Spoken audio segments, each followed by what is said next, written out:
So hi, welcome to the Noise Podcast. I'm Shane. I'm Glory. And we're here with Sam, Sean, Gabe, and Sky, and we are Cheem. And we have some questions to say about the upcoming EP, Fast Fashion. So congrats on that, by the way. How are you guys personally feeling about it since at the time of recording, it is not announced yet? Excited to announce it. I mean, I think it's, I think I speak for everyone when I say it's like our best work yet. So we're really antsy for people to just like get their hands on it and be able to hear it. Hell yeah. And the response to the single, Fake Fans, has seemed to have gone over pretty well so far. Been seeing a lot of people talking about it online. Song rips. Thank you. thank you. And I'm just going to go out on a whim and say you guys didn't sit on this one as long as you did the last record. No, That's good. Not. That's good. Hell yeah. Well, the EP rips. EP was immaculate. It definitely is like your best work, which is crazy because every time you put out shit, it's always like, oh my God, they did it again. But it's like, you guys just keep one-upping yourself. It's awesome. No, thanks. We're approaching a very dangerous ceiling. Yeah. So I don't know. Can they keep getting better with each release? I guess we'll find out. GMZ. It's good. It keeps our haters tuned in too because they're like hoping we'll fall off. Oh, yeah. But we never will. Never will. Ever. So is there any meaning behind the EP title or cover art? Yes, absolutely. Honestly, it's kind of a funny story. Can I go into this, Sam? I guess I can. Yeah, everybody knows they're a scam artist. Okay, I'm not going to say the name, but basically we were working with a person who was in like a kind of consultancy role, and they were giving us advice on like what we should release next. And at first it was like one single, then it was two singles, and it was, oh, you should do an EP. And it was just one of these things where it was just like they were basing it on like trends and stuff that was happening, in the industry. And it just kind of made me feel like, it's like we're just kind of trying to like shit out this EP like as quickly as possible, like for what reason? You know what I mean? Like, thankfully we have a backlog of songs to pick through, so it's not like, it's not like we just like came up with this on the spot. But I wanted to call it Fast Fashion because it seemed like indicative of like, I don't know, like the culture at this moment where like everything's kind of throwaway and trends seem to cycle like almost like too fast for the average person to keep up with. And the same goes for music. So yeah. To add to that, it's funny because a lot of these songs are. I'm sorry to also disclose some secret Cheem info, Sky.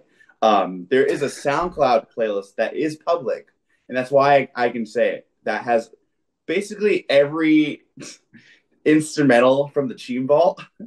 So like you can go on SoundCloud right now and find a bunch of demos that we have not even wrote further on, and we kind of use that as like a building block for a few of the tracks on this EP and for whatever comes next. One fun thing that Sky and I arranged in our Discord was we essentially gave people in the Discord like a few of the songs to say which one's really moving you or speaking to you, and that kind of helped us judge what songs to actually make vocal demos for, and some of the songs off this are from that. So it's almost like there's like a bunch of stuff that's like throw away that you're just kind of picking and manipulating what's the best thing from that collection of music. Gotcha. That's kind of how it's built. So you guys kind of built the EP with the input of the fans. Is that what I'm getting at? Yeah, more or less. I think it was, there's probably only one track on the EP that wasn't on that playlist, and I think there's people in our Discord who've probably heard some version or another of like most of the songs on this EP, and I think they'll still be surprised and impressed by the final versions. But it's kind of cool to know that like, the inner circle of Cheem fans got to sort of play a role in like shaping what we're doing going forward. That's fucking awesome. Is that something that you guys want to keep going, or was it just like this EP and then we're going to go back to doing our thing? Or have you not even thought that far? That's okay too. I think we would entertain it in the future. I think we would do it in part, but there's just stuff where it's like we have it in our back pocket and nobody else has even heard it. Like it's not on the playlist, and we're kind of just like, yeah, I mean, this is the shit. Like this is good stuff. Like we don't even need to like ask people because it's kind of like based on the data we gathered from doing this the first time. It's like, all right, well, we know people are gonna fuck with this. Like this is just next level, shit. Mm-hmm. So yeah. Fair enough. Yeah, the post-fast fashion world is already taking shape, but it's still in the very early stages. But typically with Cheem, we're always like 3 steps ahead. Okay. All right. Got to keep up. Yeah, for sure. So can you tell us a little bit about your writing process for the EP? Yeah, there was just like I think this one came out of a lot of ideas that were like, some of the stuff on it. The genesis was like a few months, like maybe like 6-7 months ago, and some of it is like dates back to like 2019. So it was really a matter of like, all right, what are the best like 5 ideas that we have that we can just like build songs off of? Like what ideas do we hear and go like, all right, that would be easy to make just a full song out of. And like I had a riff sitting around from 2018. That's the first track. Nate had a riff sitting around from 2019. That's Fake Fans. And then from there, it was like I did the instrumental demos. Sam and I bounced vocal ideas back and forth. Very typical Cheem process. And then once it gets to the full band, it's like final layer of Cheem frosting. And then Gabe takes it and makes it actually sound good. Gabe Weitzman touch. The Gabe Weitzman touch. The Gabe White's touch, exactly. With his spidey fingers. Oh my god, yeah. That's I need that to mix. All right. So, what song off this EP took the longest to write, and which one is each of your own personal favorite? Ooh. That's longest to write is probably Fake Fans. Yeah. Like, even though like the thing about it was that like when it finally was like written, like the final version, that was quick as fuck because there were so many iterations of it that I was trying to make work in the past, and it was just like not fucking falling into place. And when that happens and you have to like force it, it's just like, all right, this got to scrap it and start over because like you can't have a song be forced. It has to be like effortless. Otherwise, it's really easy to tell when somebody like really tried hard to fucking fit like a square peg in a round hole. So I would say Fake Fans, but technically probably I don't know, probably Jock Horror because that went through like a lot of vocal iterations also. Personal favorite is Motorola Razor though. Yeah. I would say my personal favorite is Jock Horror. I feel like my personal favorite has changed throughout the process, but now that everything is said and done and I am playing the EP multiple times on drums every single day, I'm having the most fun playing Jock Horror. I kind of grew up or like had my adolescence really focused on like prog metal and in the later years a bit of gent and all of that good stuff. And I've moved in my personal taste away from that in recent years, but a part of me will always love it. And Jock Horror, I think, harkens back to that a whole lot with a nice cheemy twist. Oh yeah, embracing it just a little bit. Sam, Gabe, favorites? Yeah, Sam. Yeah, I don't know. It's kind of hard to answer that question because I have this issue with guilty pleasure as well. I was very I did my very best to convince everyone to make Fake Fans a single one because I felt like it was, the most cheesy track we had on there. And it was like one of those songs that I first heard it the first time. I was like, whoa, we gotta put this out right now. Yeah. But I don't want to tell viewers like, oh, the best song is the one that we already dropped. But that was definitely, I don't know, it always just stood out to me, and I think it has a lot of power. It impacts our listeners a lot. Like everyone seems to be really into it. There's a pretty strong response, and that's kind of what I predicted. But I would say that and Jock Horror are the two that really excite me being in Cheem. Like I like to hear those songs. I'm like, this is why we're Cheem. Hell yeah! There's nothing wrong with saying one of your favorites is a single. It's a single for a reason most of the time. But you mentioned like convincing everybody that that's got to be the first single. Was there hesitation from the Cheem team that should be the lead single? When I first heard the demo of the song, I was like not as excited about it as I ended up being once we put it all together and we worked on it a bunch. Because like to me, like what Sam said, it is like a very Cheemy song. Like it sounds so much like there's bits of Guilty Pleasure on it. There's bits of Cheem TV on it. There's like kind of, it's like a culmination of a lot of our stuff. So I would say it's cool for that reason. Personally, my favorites are probably Jock Horror or Motorola because they're so intensely in the sound that they're going for. Like Jock Horror is like very much a heavy song. We haven't done anything that is like that on the nose in that genre ever. So like I think that's super cool. And like with like the dance hall stuff, Motorola Razr, like it's pretty on the nose too. Hell yeah. All right. So for this question, I want each of you to pick your favorite lyric off the EP and tell us the meaning behind it. Oh shit! Ooh, that's hard. And if you don't know the lyrics, which is totally okay, you can pick your favorite instrumental part. Boom. That might be easier. Yeah, it might be a little bit easier. Oh. No, the vocalists can't take the cop out over here and use the instrumental part. I definitely have a favorite lyric. I'm being put on the spot. I gotta pull up the fucking lyric doc or something, dude. Oh yeah, let me pull the lyric doc. No shame in that. Oh, I know what my favorite lyric is. All right. In the song "Bootleg," which opens up the EP, there's one line that Sky says. Fuck, I forget the line that comes before. Is really, really good too. It's everybody want to know what the sauce is. Everybody want another piece of gossip. That one I think cuts deep. What's the line before that, Sky? That's the stole the parts but can't make them fit, and your bootleg shit gets smashed to bits. Yeah, your bootleg shit gets smashed to bits. Awesome. Everybody want to know what the sauce is. Everybody want another piece of gossip. Every time I'm playing that song on drums and that line comes, I'm just like, yeah. Oh right, Sky. There are vultures everywhere. Yeah. I would actually probably say the chorus of Fake Fans. I just think it's I don't know, it's a really good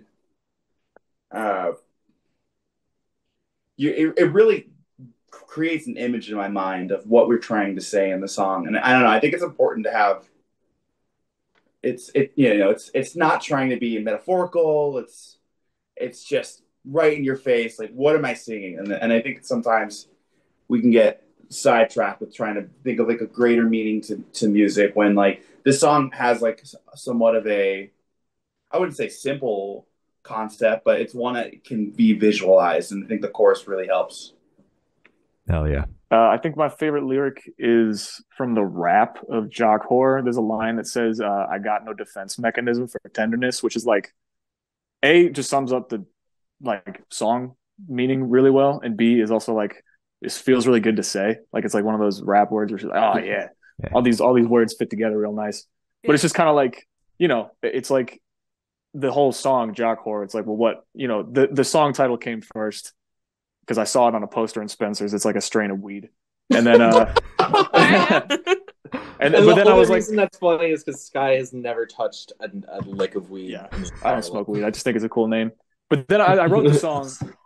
Like I wrote the riff and I'm like, oh yeah, this is the Jock Horror riff. And then I had to write lyrics and it was like, well, like what does that mean? I was like, what the fuck would like scare like a typical like movie stereotype meathead jock? And I was like, well, probably like commitment and like trying to be like genuine and vulnerable, with somebody.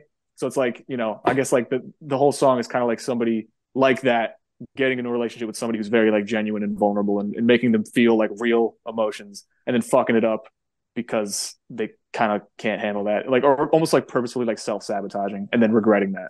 Yeah. And that one line is like real good. Yeah. Hell yeah. Yeah. Super relatable, right? Yeah. Gabe, you got a favorite lyric? Oh shit, Cat. Hi, Cat. I've heard all the lyrics like so many times from mixing. I kind of hate them all now. But yeah. The first time I heard this, I thought, I really hate it. No, I think the whole rap on Sky's verse rather on Fake Fans is really great. Just like the imagery of like the posing for selfies with someone and kind of just showing up for a more of a material reason or more of a pretentious friendship. I think it definitely makes me think of like what a music video would look like for that song. You could do so much with like the actual illustrations of what he's saying. Absolutely. I knew you guys were working on a music video. Was it for that or a different song? There was one for that, and then we worked on one for another song. The music video for Fake Fans we can't release for legal reasons, but the Charm Bracelet one, which we just finished, will be dropping for sure. Legal reasons. Are you able to get into that at all? Or yeah, a little bit. Basically, like, well, I mean, maybe I shouldn't say this. Oh. There was just like it was one of those things where we accidentally like You remember like that like theory in The Wizard of Oz where like there's a person like hanging themselves in the background of one of the shots or whatever? Yeah. Yeah, we like accidentally captured like really catastrophic footage. Like I won't say what it is, but we just can't release it. So What? I do think that after the interview, so there's no editing that has to be done. We're gonna. I need to know more. Yeah. Okay, we'll let you know. Okay, all right. We can't show you the footage though. No. Yeah, I mean, I probably wouldn't let want him to know. Yeah. Yeah. Okay. I'll let Sky explain that one. Wait, Yeah. All right. So, would you guys be able to tell us where your headspace is at while you're creating this EP? Well, I can comment that this was right after Guilty Pleasure came out. So one thing that was a positive when we were writing this was we felt like we had an idea of like the direction for the band, kind of like what, like I think that like every band always has like a moment where it's like, what is this band? It's like, what is Cheem? And after the response of Guilty Pleasure, we realized that we kind of have a better idea of who we were as a group. And I think these songs are just an attempt at making that identity even more confident. Maybe you have some other thoughts too, Sky. There's a lot of shit that happened during this. I mean, I think it was like going into Guilty Pleasure was like, well, you know, people might not fuck with this, but we do, so whatever. But now it's like after getting a good response to Guilty Pleasure, it felt really good to go in. And I think it contributed to the confidence of like making this EP and the way that it sounds stronger, because we were like, all right, well, I mean, we have a fan base that fucks with the Guilty Pleasure sound. Let's like make that bigger and better. And I don't know, it was a pretty straightforward approach. We just like got our shit together and made sure we were doing everything right from the get-go. And every step of the process was like very affirming. It was like, okay, this sounds great. Okay, this sounds great. Okay, I think it was kind of like how Guilty Pleasure took how many years? Like 3 years. Yeah, COVID contributed to that, but it was probably years. Like, yeah. We took like the things we learned from Guilty Pleasure basically and just condensed it and made it more efficient, and we were able to churn out, you know, albeit it's shorter, but not that much shorter than Guilty Pleasure, and still like the finished product that we think sounds really fucking awesome. Yeah. How long? Like we tracked drums in June and I finished the mix like early this year. So yeah, it's like a half a year process. I think the short length of the EP like kind of became its own thing somewhere in the process, where it goes into all these different stylistic directions. So you're kind of getting this full course in a really, really short length of time. And almost by design, it's meant to be listened to multiple times in a sitting, or multiple times in a day. Yeah, I think is a really unique aspect of it. Absolutely. I think that it comes through that like this is you guys, like this EP, like you found what you're doing, because we've been following you guys for so long. Cheem is just a band that bounces all over the place to begin with, but you know, between Guilty Pleasures and now the EP, it's just like you guys know what you're doing, even though the EP is still Cheem in the sense of it bounces all over the place. It is not one sound for the entire EP. It's like this is clearly what the band is meant to be making at this current point in time. So I respect that. Hell yeah. I think we've kind of lost like some of like, I don't want to say shock value of like us really changing genres. I think people should expect that, and I want people to expect that. I want people to not be phased that we have a really like heavy gent song right after a like garage type beat Jonas Brothers song. Like that should be what you expect from us. Yeah. Absolutely. So how do you recommend your fans to listen to this EP for the first time? Should you do it in the car with friends, in the dark with headphones on? Is workout EP, party EP? What do you personally recommend? You could work out to this EP. You could work out to Bootleg and Jock Horror at least. Yeah, those two on a loop. I don't know. How would I recommend them listen to it? Honestly, I think like I want them to hear Alone for the first time with like really good headphones on, and then I want them to go out and listen to it over and over again and show every single one of their friends and be like, "You got to hear this. You got to fucking hear this." Like in the car, on the stereo, whatever. Cheem's always been a big word of mouth band. Yeah, so I want us to be like that band where people are like, "Yo, have you heard this?" And like, me, you know. Yeah. Little gem that they found. I think we have the ability of being a band that you can play at a party with all your friends at, but then also listen to while you're like showering alone. Yeah. Yeah, a party in the shower, man. Party in the shower after the gym. Exactly. Sounds crazy. Oh my god. Yeah, Motorola Razor is the shower song. Oh, for sure. Yeah, for sure. Yeah, we actually themed it so there would be like a G, a T, and an L, like a GTL in the middle of the fucking EP. So the Jock Whore is the gym song, Motorola Razor is like the laundry song, and then The GT. I'm not sure which one is the tanning song, but we'll figure that one out. Yeah, Exactly. fake fans. Hopefully people hear the EP by like scrolling on Instagram and it pops up and it's on the algorithm caught it. That's the best possible way to listen to it. Yeah, actually, yeah. All right. Yeah. Hell yeah. All right. So this one should be super, super quick off the top of your heads. I want you guys to describe this EP for new listeners in 3 words. 3 words each, no more, no less. 12 total? 12 total. Yeah. 12 total. Yeah. I'm realizing now how different the tracks are from one another, trying to fucking sum the whole thing up in 1 or 3 words. I don't know, I'd say big. It sounds really big. It's a really, really generic word, but I'm going to go big. Sounds really big. Glossy. I'm going to say Glossy. big, glossy. It's got a nice sheen to it. It all sounds really professional. And I don't know. These are the worst words. I was going to say fun. That sucks. Fun? Move on to somebody else. Somebody else go. Big, glossy fun. All right. Big glossy fun. Sounds like an advertisement for Add something. them to our Instagram Can't bio. put on. Yeah, big glossy fun. Dude, that's in your bio. I'm just gonna get in so no one steals my words. I'm gonna say diverse, catchy, replayable. Ooh, Nice. Hopefully. nice. Yeah, I was going to say those, but I knew you were going to say them. I didn't want to steal them before you said them. Thank you. That's so kind of you. We help each other I out. say I'm a Tell about freaking it, saint. yeah. Good. That's good. I would say manufactured, What? pop, What was the second one? energetic. Energetic. Okay. All right. All right, Like I'm an gonna energy say drink, manufactured energetic pop. yeah. What? Yeah. Arena Cheem 2024. Oh, Yeah. damn There right. you go. Damn Yeah. There All we right. go. Those are the words of somebody who got to go last. Good Right. one, dude. That was good. You had Viva you used your Las time well. Right. All the time. Manufactured. What the fuck? Yeah, Viva Las Vegas. Those are my 3 words. So in that same train of thought, is there a certain feeling or emotion you want listeners to have while going through the EP? Just, oh fuck, this band's awesome. I'm gonna tell everyone about them. Yeah. Hell yeah. I mean, Yeah, I want them to feel the urge to share. That's yeah. Like the urge to not gatekeep. No gatekeeping. Yeah.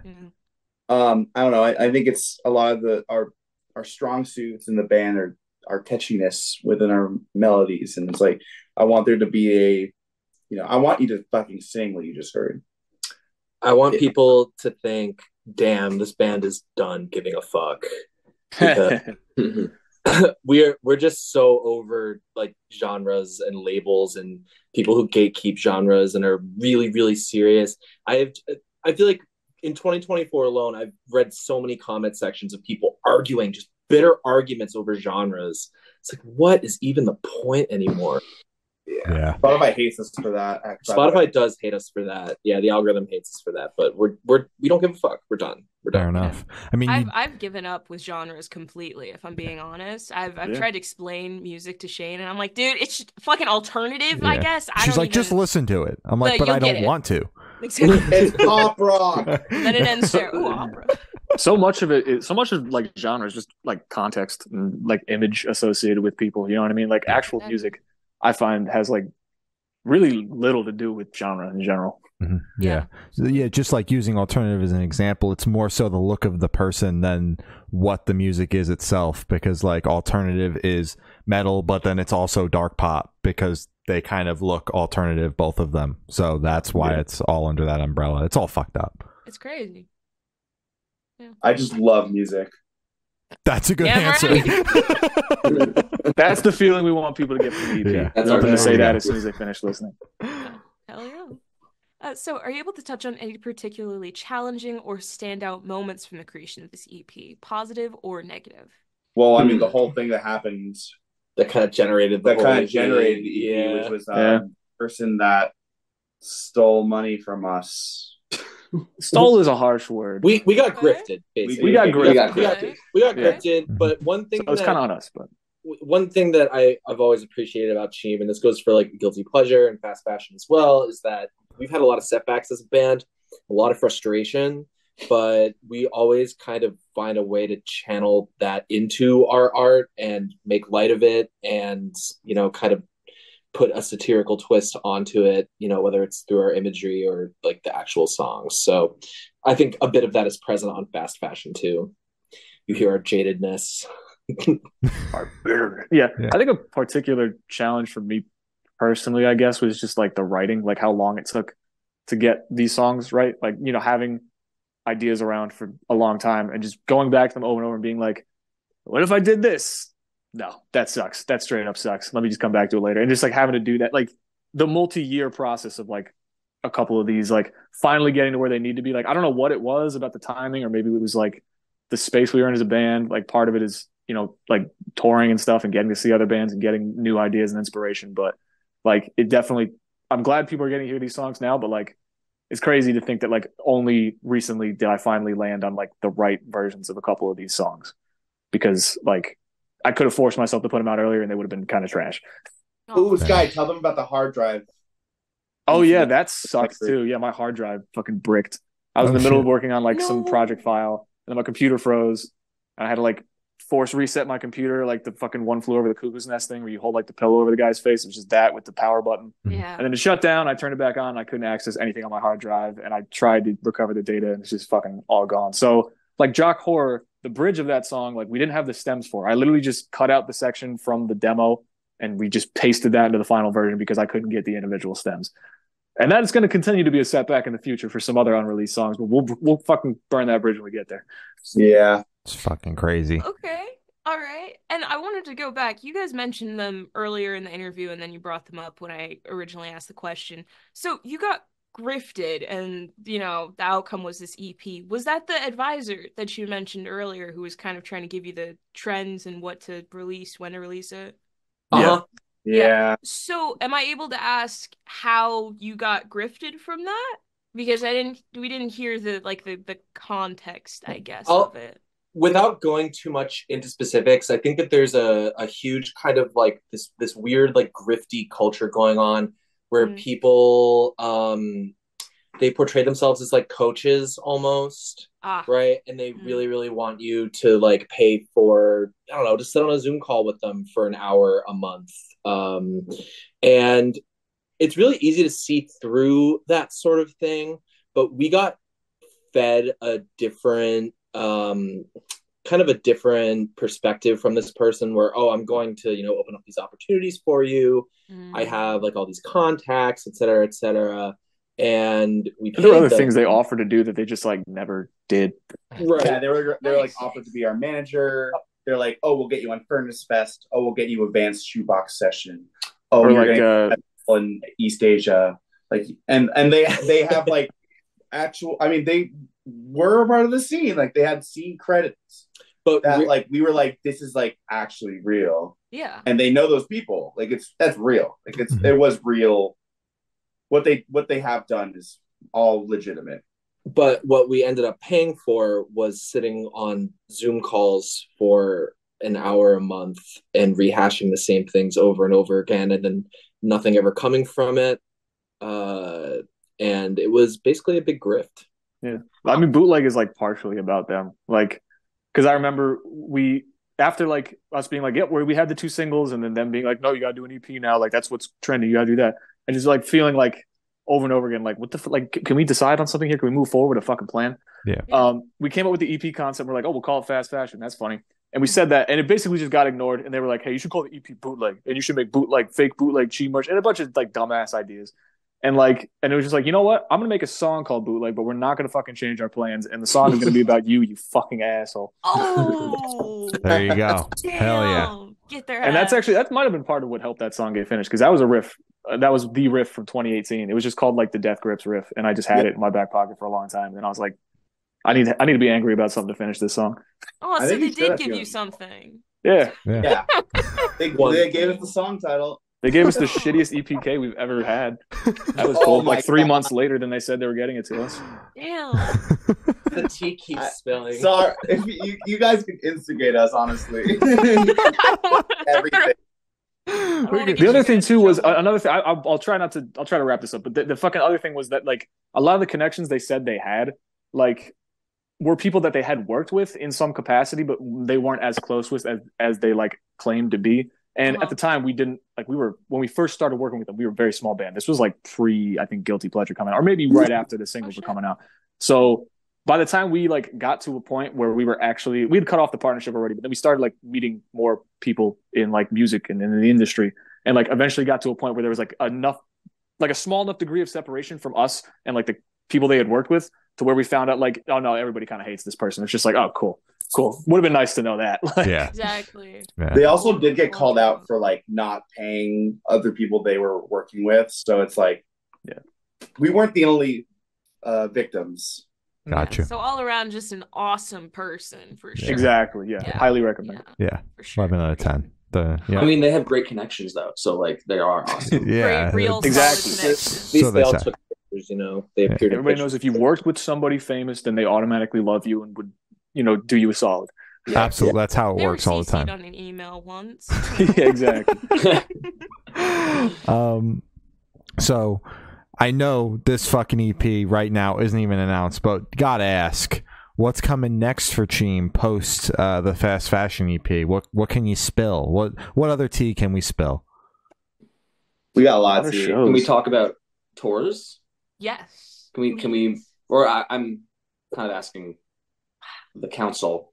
I'll just say like an overview. Like we have multiple tours planned for this year in the U.S. and festivals too. Some festival appearances. Some bands we really love. Plenty of gigs, but we're focusing on the music rollout for now before we start announcing too much of that. And then beyond that, Sky said something about like the next era of Cheem that I thought was really funny. That the direction that the post fast fashion music is going in, he doesn't want anybody to have any like earthly frame of reference for what this music sounds like just none at all. It's just going to be just post music as a whole. Post music. We're getting close. Like, I'm not gonna lie. Some of these new we're just gonna transcend like all boundaries. And from what I've heard, I'm dumbfounded. Like, I'm like, where's this shit coming from? So some of the songs that we have been actually like worked in a studio before, somewhat developed, and I'm really excited to like really rehash those songs and see if they make it out onto this next thing. I think the next idea is just to go big, go home. Like we want to like make this next thing like the biggest and the most confident music that we're capable of making, like our magnum opus. And I know people may say that every single time they drop a record, be like, this is my magnum opus. I definitely felt like that to a degree on Guilty Pleasure, but like one thing that has always been kind of like a hurdle in our band is money, which is shocking. I think that's like every band. So we want to see if we can, get some cool opportunities, get more of a budget for this next release, and like make just like the music that with boundaryless banger music that we're capable of making. And I think we're like getting close to a point where we can potentially do that with some support from a different entity. I obviously it's not real, but that's in my mind. I want it to happen. We're a different entity. Yeah. We're gonna get divine inspiration from like elder gods. We're getting support from another entity. Guy Fieri is gonna discover us and he's gonna give us $100,000. No that's way. That'd be awesome. So that's basically the goal right now is just get Guy Fieri to give us $100,000. And if that doesn't happen, we'll probably break up. But yeah. Oh, that's fair. No pressure. I think that's what everyone agrees with that. Yeah. All right. As long as he's at the next interview, because he's gonna give you $100,000, he just has to be at the next interview. Yeah, we'll pull some strings. All right, appreciate that. He's making Cheem stocks, like it only makes sense to have our, everyone that puts money into us to be in every interview that we're in. Yeah, exactly. For sure. So he's the board of investors. Wonderful. So for this last question, boom, we're dropping the entirety of Cheem in a horror movie. Who is dying first and who is making it to the end? We all know who's gonna die. Sam's dying first. Yeah. I think we all looked at Sam. Yeah. And it's gonna be like I overlooked something by accident, or I trip on like a cable. You're like on your laptop or like walking through a haunted house. Like, you get hit with like a booby trap because you're emailing. Giant anvil drops on your head, cartoon style. That's great. I don't know. I feel like I could make it to the end. Not to like you were Sky. I feel like I could like kind of operate in the background and just stay out of trouble long enough. Yeah. Y'all are cunning. Nate would definitely space out and like leave his phone somewhere and like get kidnapped and nobody would be able to contact him. After Sam. Probably. Yeah. I feel like Sean. I don't know. At some point, Sean just might be like, "This is more trouble than it's worth. Just fucking kill me." Yeah. This sucks. That's a good assessment. Sean would get lured into a trap with like freshly baked bread. Like, ooh. The killer would be like, "I have the secret for proof. You're proofing? Never believe it." Proofing. Nice. Making sourdough or just like a regular white? It's like a pizza dough. Ooh. Nice. Shit. Nice. Hell Sean's yeah. a big baker. Sean loves pizza. Yeah, I do love pizza. I just love baking in general. That's not why we're here. Dude, damn right. Me too. I bake.